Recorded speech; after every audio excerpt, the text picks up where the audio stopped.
Tunamshukuru Mungu kilichosababisha kabisa kwamba isipate madhara mengi kwa watu walio wengi. Watu wengi walikuwa bado wako nyuma. Tuliotangulia tulikuwa wachache. Ghafla tu ikabadilika, ukaja upepo mkali sana. Baada ya upepo ule ndio ikaanza kuyumba nyumba. Baada ya kuanza kuyumba ndio watu wakaanza kukimbia huku na huku. Mimi bahati nzuri namshukuru Mwenyezi Mungu nikaruka dirishani pale nikaelekea sehemu za magharibi hivi kukimbia. Sasa wengine tuliowaacha mle ndio nyumba ikaanguka. Katokea asali kama hivi, watu wamepoteza maisha na wengine tumeumia. Hata mimi nilikuwepo mle kanisani. Na mimi yani pona yangu tu sijui nilitokaje mle. Ikawa mvua ya upepo. Pale tulipokuwa kakaezuliwa kajiko, tukaona na jirani pale kamezuliwa. Sasa haikuchukua muda sana ikatulia. Ilipotulia nikasikia kelele huku watu wanapiga kelele. Tukaja hapa kwenye tukio. Tukakuta tayari hili kanisa limeshadondoka. Kwa ndani pale kulikuwa na mama ameshafariki tayari. Jumla ya vifo ni 3 na majeruhi 10.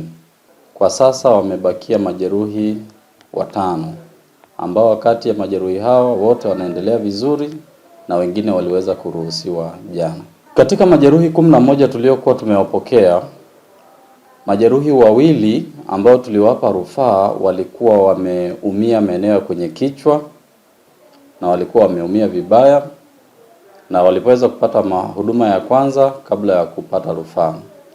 Lakini moja ya majeruhi hao aliweza kuumia kwenye mifupa ya kwenye nyonga ambapo alikuwa hawezi kusimama wala kunyanyuka wala kusimama. Na wale wengine waliokuwa wamebakia, wengine waliumia kwenye miguu, lakini wengine waliumia kwenye mikono na wengine waliumia kwenye kichwa, lakini si kwa kiasi cha kuhitaji kupata matibabu zaidi ya rufaa. Upepo ulipokuja sasa ikawa ni vurugu. Watu yani ukuta ukaanza kuanguka. Tukakoswa namna ya kutoka. Sasa watu ikawa ni kuangukiana. Ila yote kwa yote tunashukuru Mungu tuliweza kutoka japo tulikuwa na majeraha.